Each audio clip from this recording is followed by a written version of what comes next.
Are you overwhelmed by the challenge of personalizing communication for thousands of students? That's where Element 451's AI assistants come in. From nudging prospective students to guiding those already on their journey, AI assistants don't just automate, they write, build, and optimize every step of your digital campaigns. Discover how at element451.com/AI team.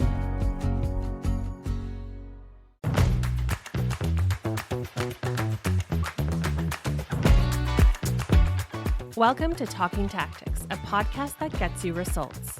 Each episode features a single tactic, implemented with limited resources, that move the needle in some way. I'm your host, Day Kibbles, Vice President of Strategy at Ology, a marketing and branding agency for education. Join me every other week for discussions with some of the most clever folks in higher ed worldwide, doing the work day to day, just like you. Talking Tactics is part of the Enrollify network, a robust collection of podcasts designed to help higher education professionals like you grow. Explore our other shows at enrollify.org or check out some of my personal favorites linked in the show notes. Enrollify is made possible by Element 451, a leading AI-powered, all-in-one student engagement platform, helping institutions create meaningful, personalized, and engaging interactions with students. Check them out at element451.com.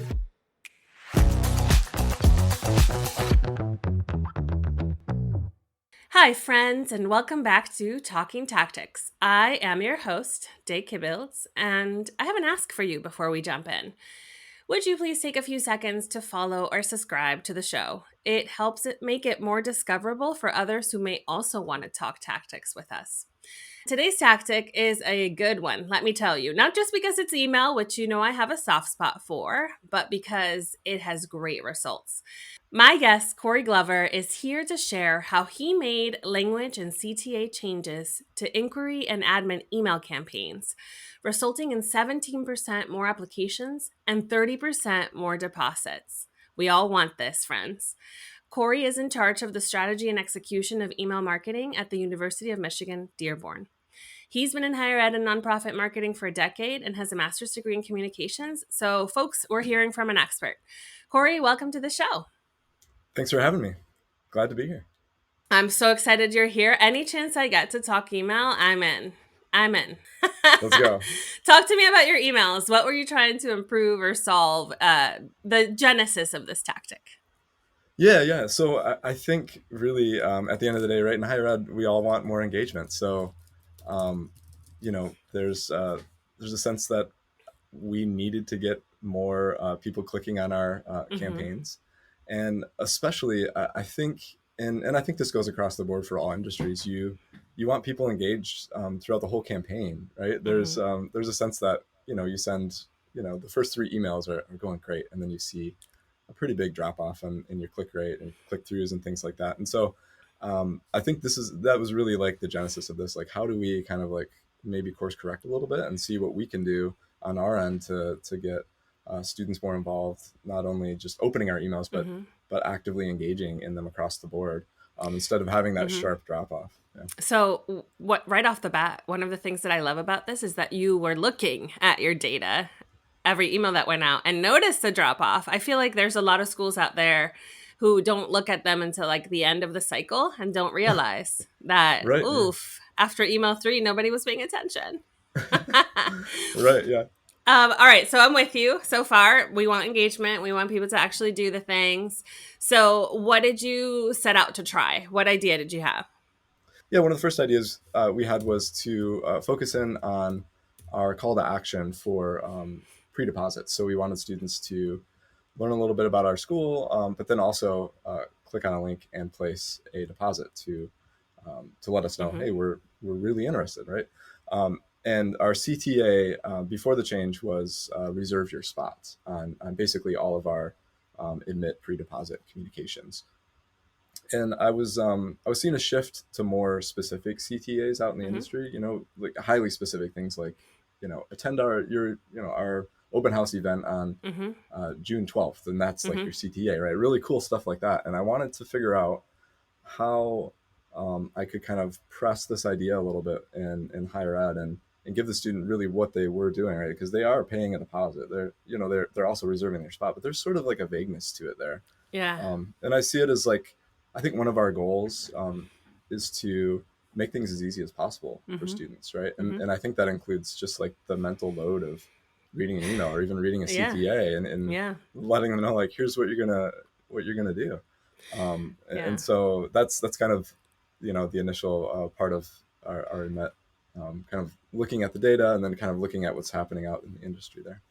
So, okay, I find that so interesting because when you say pre-deposit, are these students who have an offer of admission but haven't accepted? They haven't deposited. Okay. So in that part of the funnel, reserve your spot could be anything. It could be reserve your spot for a virtual webinar. It could be reserve your spot for the open house, or it could be reserve your spot in the class. So you're right. It could be, yeah. It could be anything. It could be so vague, but so you're seeing like this trend to hyper specific CTAs, which I'm a huge fan of. Like I like to say, if they only read the link, the CTA, well, they know what you want. What's exactly what's happening, and the answer should be yes. Right. I love that. Okay, so you tried that out. Did you make any other changes to the emails? That was on the admit side. On the inquiry side, where we don't yet have students, admitted and gone through even like that deposit space, we are, we're selling to them at the end of the day. We're kind of letting them know who we are. I hate the word sell, but that's kind of where we are in the funnel. As soon as we admit it, right, we'll be better at it.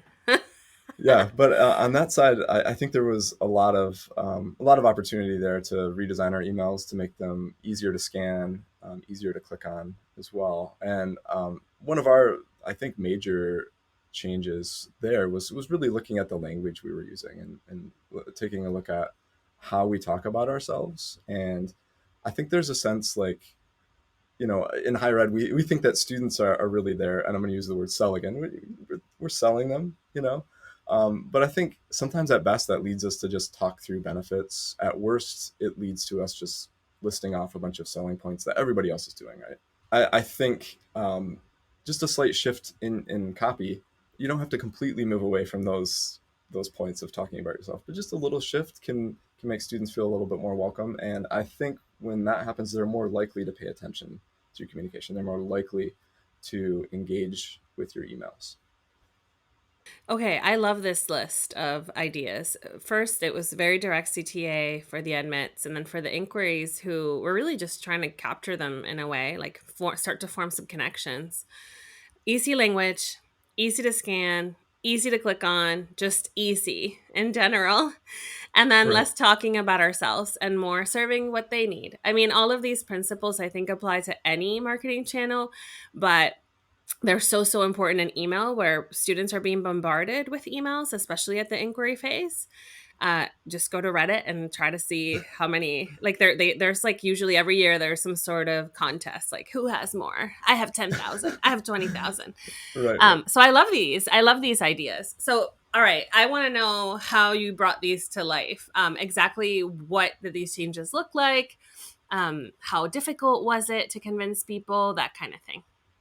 We're lucky enough at University of Michigan Dearborn that we have pre-built templates that we can change copy and elements really easy.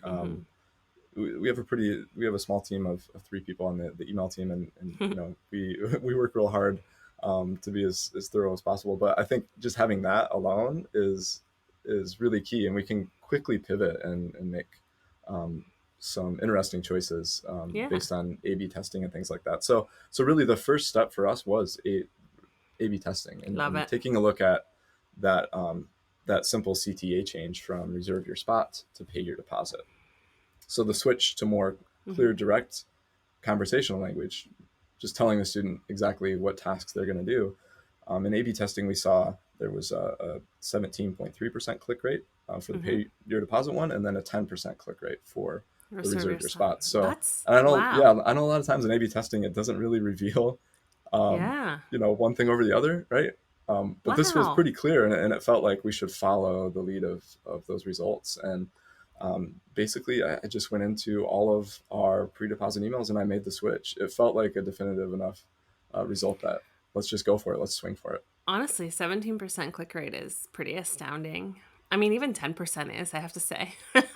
Yeah. But the change from 10 to 17, that's really impressive. I mean, it's almost as if you just help people understand what you want. They'll do it. They'll do it. Right. That's the goal. That's the goal. Yeah. Okay, so you did that across the board for your admitted. What did you implement for the inquiry emails? Yeah, so we changed the tone and our subject lines and body copy. Mm-hmm. We sort of switched to a different way. I mean, we're still talking about ourselves, but we're talking about ourselves in a way, like I said, that is a bit more welcoming. And I think some of the smaller tactics that we used, we kind of moved to more of a second person Yeah. writing style, using you instead of we, or the university does this. Yeah. And a lot of times, what I like in copywriting is more like conversational contractions, like Yeah. instead of you will, you'll, Yeah. just Yeah. adding in little things like that. That's just the way that we talk. So Yeah. when you're reading through it, it's just a quicker read at the end of the day, and it just feels more comfortable, Mm-hmm. more natural Mm-hmm. at the Mm-hmm. end of the day. So I have to give a shout out to our copywriter JC Yay, for really kind of JC. doing a great job and really punching up my ideas and bringing a lot of her own stuff to the table here. So that's really awesome. Yeah. I always like to say when people are struggling with this, the idea of simplifying language, the tip that always works for me is to write like you speak. So Right. instead of Yeah. just sitting down with a blank document in front of you, pretend there's somebody from your audience, one person across from you at a desk. It will naturally make you speak in second person. And then you say it out loud, say what you want to say out loud. And that is a much better first draft in simple language than anything you could come up with just from channeling your writing skills. So I Absolutely. love this. Way to go, JC.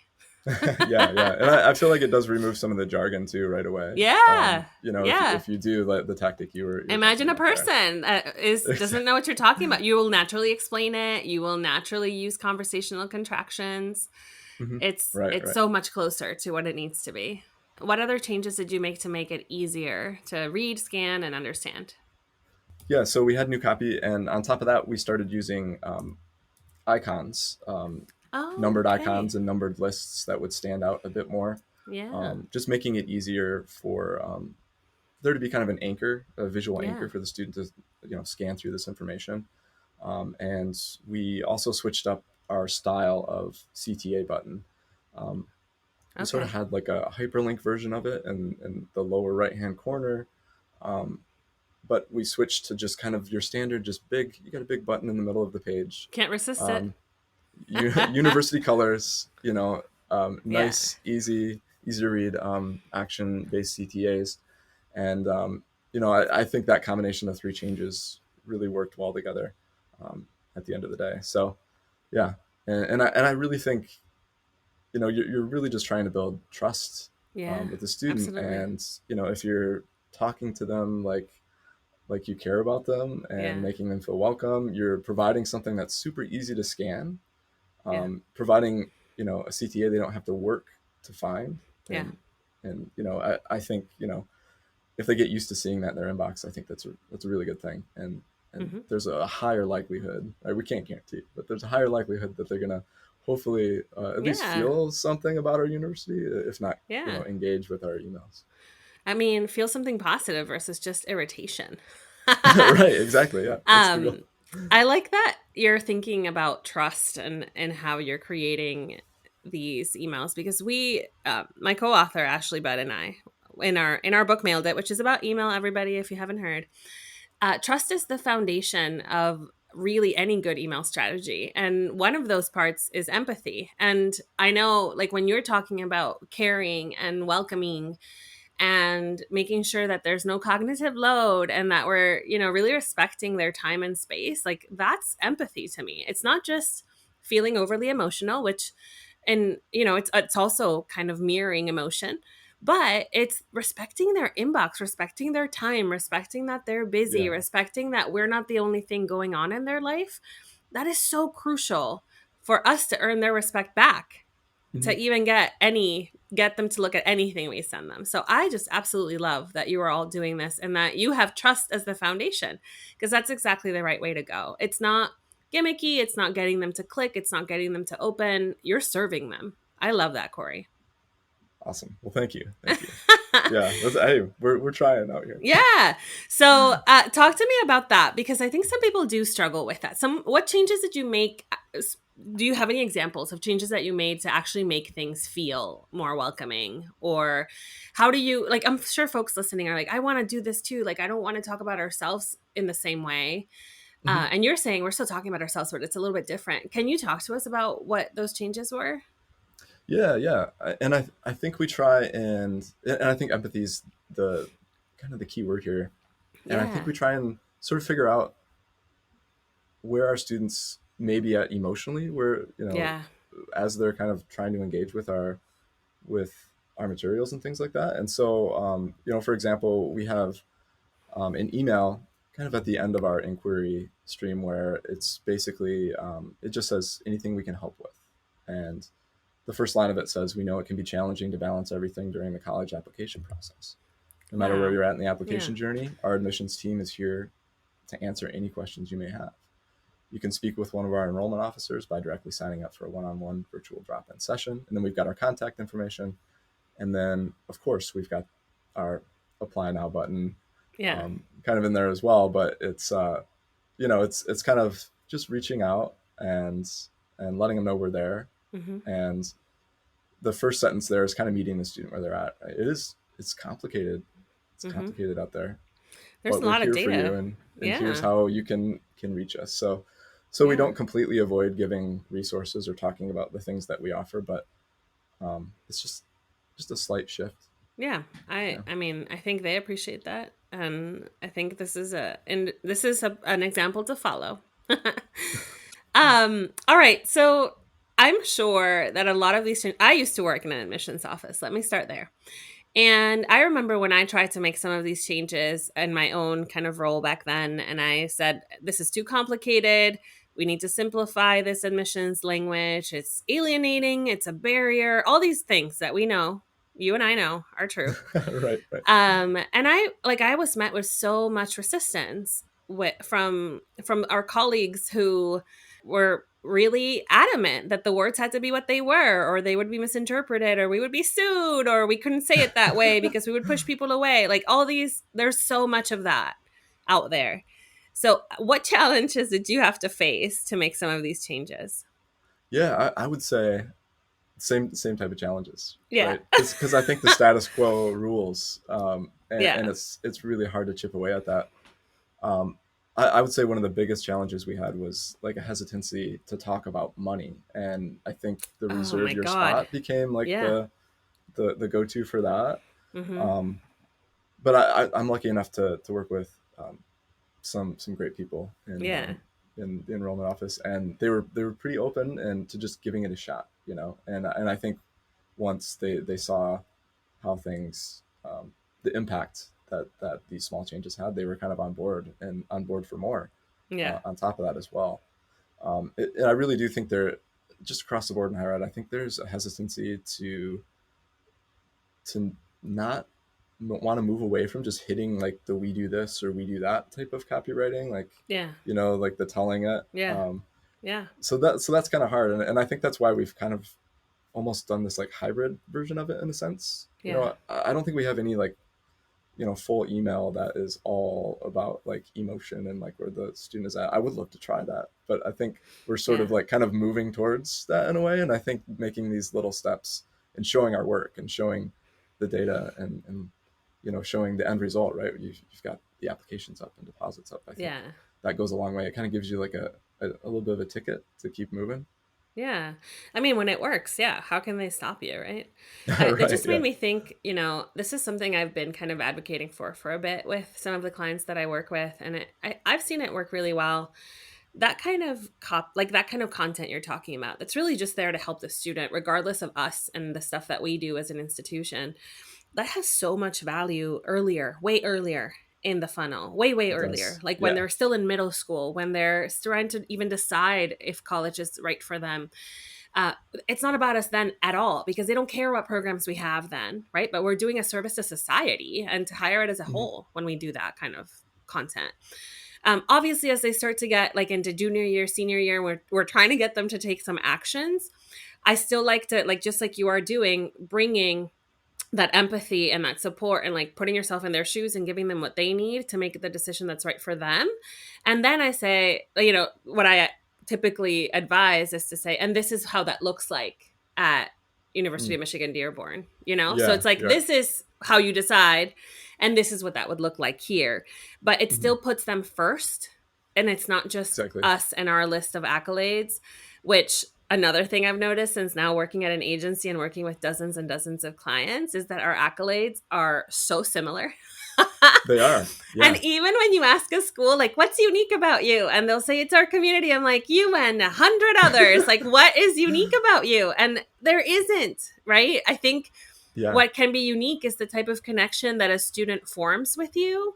And that connection comes from this kind of human to human empathy and trust based interaction. So Mhm. I Yeah. think you're ahead, my friend.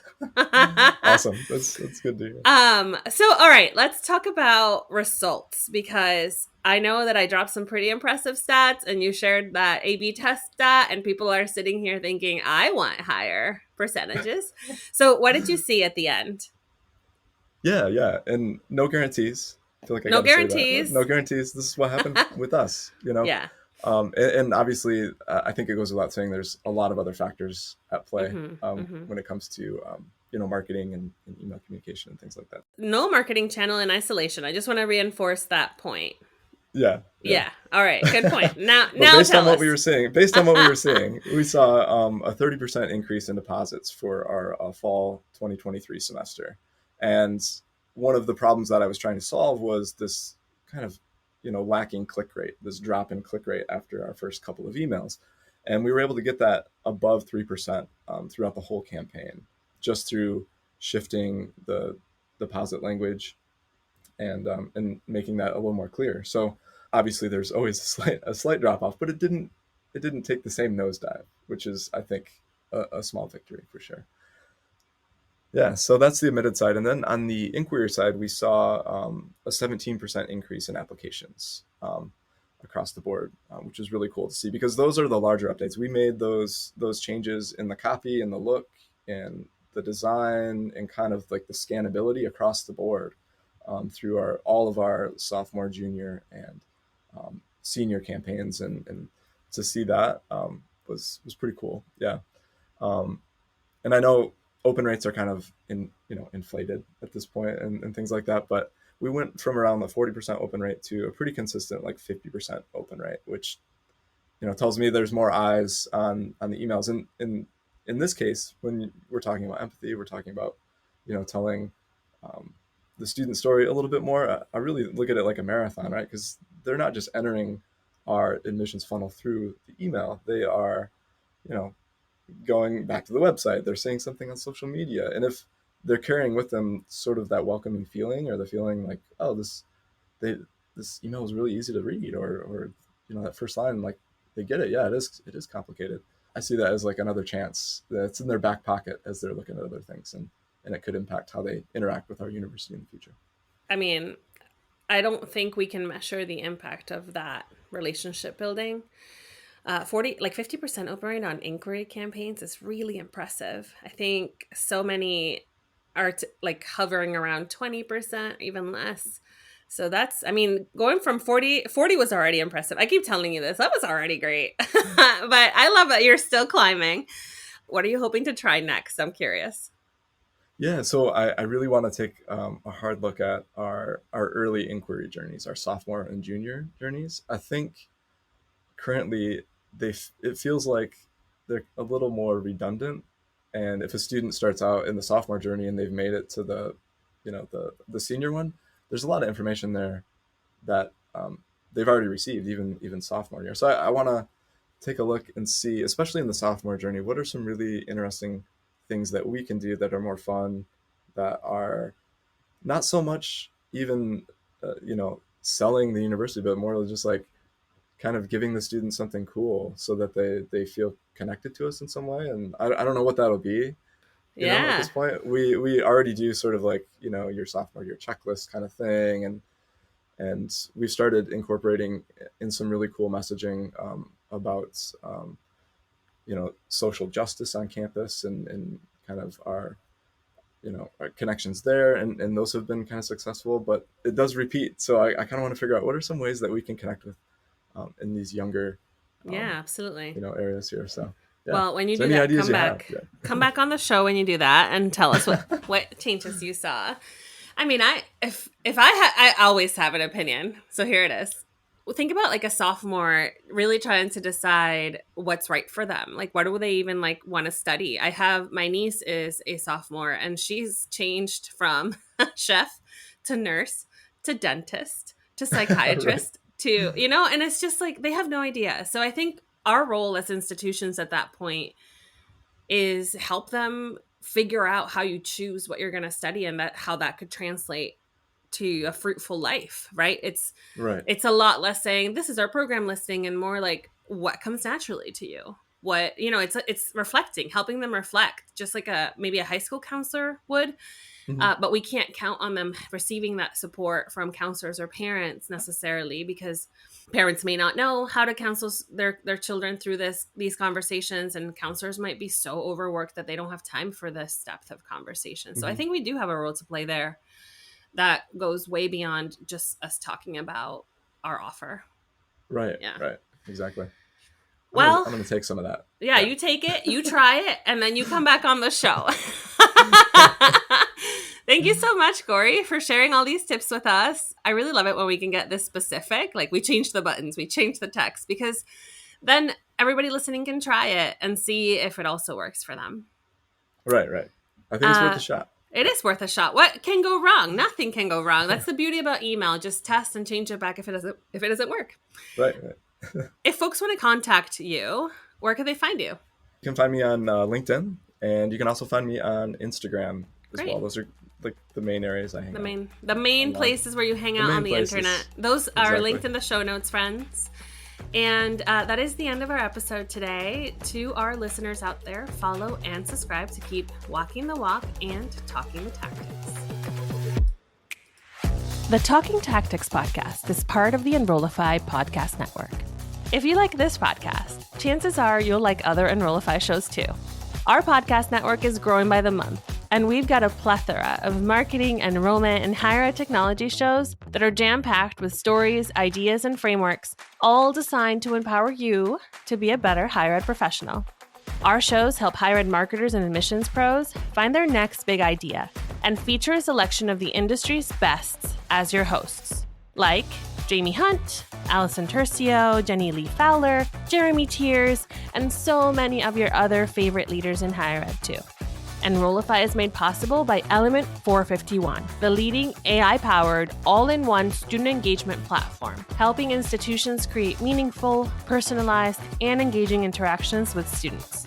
Check them out at element451.com.